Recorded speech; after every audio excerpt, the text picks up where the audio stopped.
तो इसमें जो धाराएं आपके, अगर there has been instances of rape, तो 376 इज देयर। उन्होंने बोला है कि जो हाई कोर्ट है कलकत्ता का, वो बेटर डिसाइड कर पाएगा कि क्या इसमें सर्कमस्टांसेस हैं। तो डिफरेंट टाइप के एलिगेशंस हैं। अब सच क्या है गलत क्या है वो तो सीबीआई एसआईटी ही बता पाएगी। इसलिए पिटिशनर ने अपनी प्ली वापस ले ली है। देखिए, एज अ लॉयर ये तो मैं कभी नहीं मानूंगा।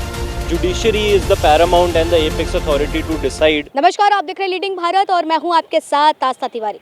बंगाल में छिड़ी हिंसा को लेकर के जहां चर्चाएं तेज हो गई हैं, वहीं सवाल खड़ा हो गया है कि आखिर जो आरोप इन टीएमसी के नेताओं पे लग रहा है वो कहां तक सही है। मामला कोर्ट की दहलीज पर आ गया है, लेकिन अब चर्चा जो है हाई कोर्ट तक भी पहुंचती जा रही है। वहीं अगर बात की जाए तो सुप्रीम कोर्ट ने भी 5 दिन बाद रिपोर्ट मांगी है। अब ऐसे में चर्चा यही है कि जहाँ एक तरफ महिलाओं की सुरक्षा के लिए लगातार ममता जी बातें करती हैं, लेकिन अब जब तस्वीरें सामने आ रही हैं वो कुछ और ही हैं। जहाँ महिलाओं के साथ उत्पीड़न, उन्हीं के पार्टी दल के नेता लोग दुष्कर्म करते हैं, ऐसे आरोप लग रहे हैं। अब ऐसे में पूरा मामला समझने के लिए आज हम चर्चा करेंगे सुप्रीम कोर्ट के लॉयर सार्थक अरोड़ा जी से और जानेंगे कि क्या कुछ इस केस के अंदर की जो रिपोर्ट है वो क्या कहती है।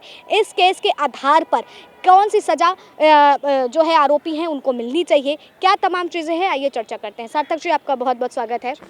सबसे पहला सवाल मेरा आपसे सार्थक जी यही रहेगा कि जब इस तरीके के केस आते हैं और लगातार इन केसों पे साफ तौर पर ये कह दिया जाता है कि राष्ट्रपति शासन लगा दिया जाए, इसको कैसे देख रहे हैं? देखिए, पहले तो ये 14 या 15 फरवरी की ये घटना है और तब ये न्यूज़ चैनल्स ने बहुत दिखाया। पहले एक ईडी रेड पड़ी थी, ठीक है। उस ईडी रेड की वजह से कुछ कह रहे हैं काउंटर ब्लास्ट है, जहाँ पे वेग एलिगेशन सेक्सुअल हैरासमेंट की लगी हैं।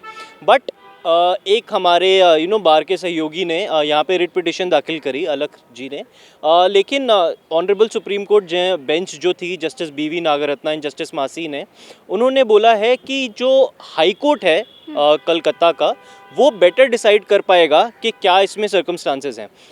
जस्टिस नागरत्ना ने ये भी बोला है कि पैरेलल प्रोसीडिंग्स और डुअल फोरम्स नहीं चल सकते इन्वेस्टिगेशन के लिए। क्या मांगा गया था? सेंट्रल ब्यूरो ऑफ इन्वेस्टिगेशन इसको या एसआईटी एक प्रोब करे कि ये सच में हुआ या नहीं, या बेसलेस एलिगेशंस हैं। एक्चुअल में बात ये कहना चाह रहे हैं हमारे ऑनरेबल जजेस कि सुप्रीम कोर्ट से पहले आप हाई कोर्ट को अप्रोच कीजिए, देखिए कि इसमें ज़रूरत है या नहीं। इसलिए पिटिशनर ने अपनी प्ली वापस ले ली है और अब वो हाई कोर्ट अप्रोच कर रहे हैं। आप हाई कोर्ट की बात कर रहे हैं, लेकिन हाई कोर्ट की तरफ से भी ये बात सामने आई है कि यहाँ पर सरकार आरोपियों को बचाने की कोशिश भी कर रही है। लेकिन जब एक हाई कोर्ट ये बात को कहे तो फिर इन सारी चीज़ों को कैसे देख सकते हैं? देखिए, उनकी भी प्ली यही थी that the state is playing hands in gloves with the accused. बिल्कुल वही बात है जो आप कहना चाह रहे हैं। इसमें बेसिकली क्योंकि 2024 के चुनाव भी पास आ रहे हैं, तो डिफरेंट टाइप के एलिगेशंस हैं। अब सच क्या है गलत क्या है वो तो सीबीआई एसआईटी ही बता पाएगी। लेकिन जो सबसे इम्पोर्टेंट बात ये है कि इतनी सारी घटनाएं, इतनी सारी लेडीज़ आगे आके बोल रही हैं, तो डेफिनेटली कहीं ना कहीं से तो राइज हो रही है ये बात। अब हमारा honourable high court of Calcutta क्या बोलते हैं, मैं उसकी वेट में कर रहा हूँ, क्योंकि पिछले 3 दिन से ये इन्वेस्टिगेशंस आ रही हैं कि कम से कम नहीं तो 13 to 14 लेडीज़ ने अप्रोच किया और बताया है कि हमारे साथ गलत हुआ है। तो देखिए, ये मामला अब क्या करता है। हमारी ऑनरेबल जो है वहाँ की ममता बनर्जी चीफ मिनिस्टर, वो क्या कहती हैं इस पे, क्योंकि उनकी पार्टी इन्वॉल्व है। तो देखते हैं क्या होता है आगे। लेकिन जिस तरीके से आपने बताया सारी चीज़ों को लेकर के, इस बीच एक सबसे बड़ा सवाल ये भी खड़ा हो रहा है, जब हाई कोर्ट ये बात कहता है कि सरकार भी आरोपियों को बचाने की कोशिश कर रही है, तो क्या यकीनन इस बात को मान लिया जाए कि सरकार जो है वो कोर्ट से ज़्यादा बड़ी हो गई है? देखिए, एज अ लॉयर ये तो मैं कभी नहीं मानूंगा। Judiciary is the paramount and the apex authority to decide. But बहुत ज़्यादा प्रिलिमिनरी स्टेज है, बहुत ज़्यादा इनिशियल स्टेज है to comment upon it. But उनकी जो प्ली थी that the state is playing hands in gloves, वो काफ़ी हद तक सही लग रही है मुझे। ऐसा क्यों है कि इतना बचाने की कोशिश की जा रही है?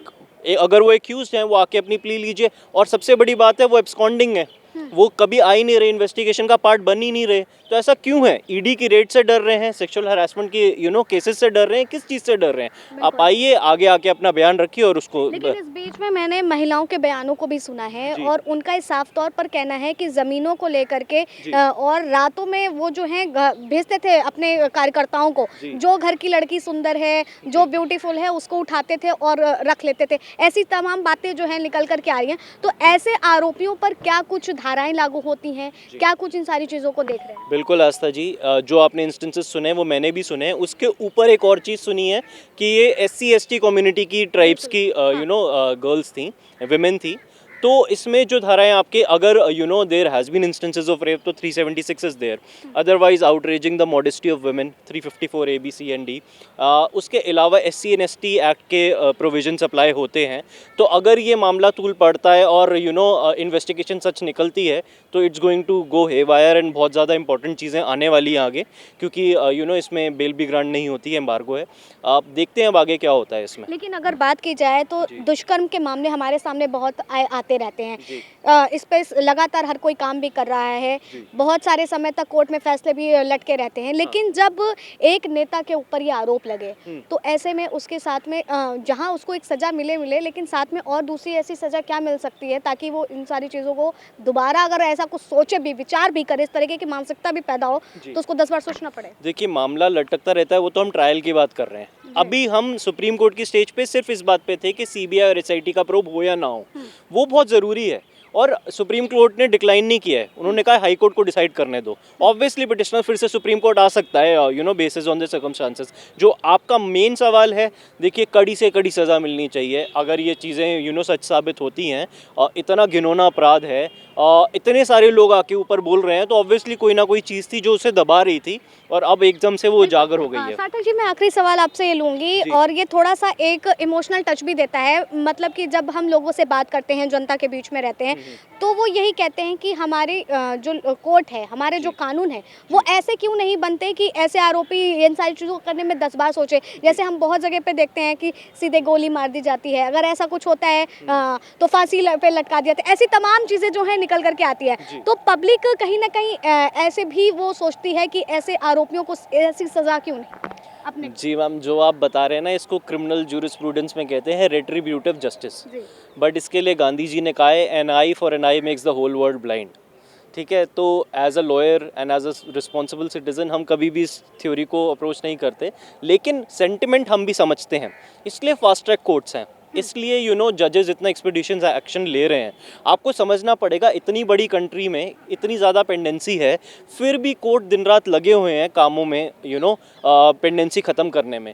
तो जो भी हो रहा है, अगर आप एक स्तर पे समझने की कोशिश करेंगे तो फास्टेस्ट वे पॉसिबल में हो रहा है। ठीक है, तो हम यही चाहेंगे कि ये एक्सपेडाइट हो मैटर, क्योंकि फरवरी 16 की घटना है और फरवरी 19 तक सुप्रीम कोर्ट में आके उन्होंने बता भी दिया। तो आप ये भी तो देखिए, स्पेशल सर्कमस्टांसेस में इस चीज़ को तूल दे ही गई है ना। तो ऑब्वियसली अब अगर ये इन्वेस्टिगेशन भी शार्पन अप हो जाती है तो मुझे लगता है कुछ फ्रूटफुल रिजल्ट मिलेगा। ठीक है, तो आप साफ तौर पर सुन सकते हैं कि क्या कुछ इनका कहना है सार्थक जी का, और लगातार जो मांगे उठ रही हैं कि इन आरोपियों को कड़ी से कड़ी सज़ा मिली जाए। लेकिन अगर कानून के आधार पर देखें तो कौन सी धाराएं लग सकती हैं, कौन सी धाराओं के अनुसार उनको सज़ा सुनाई जा सकती है और सज़ा भी किस स्तर पर दी जा सकती है, वो साफ तौर पर आपके सामने है। फिलहाल तब तक के लिए आप बने रहे रीडिंग भारत पर। कैमरा पर्सन अनिल मेहरोल के साथ आस्था तिवारी।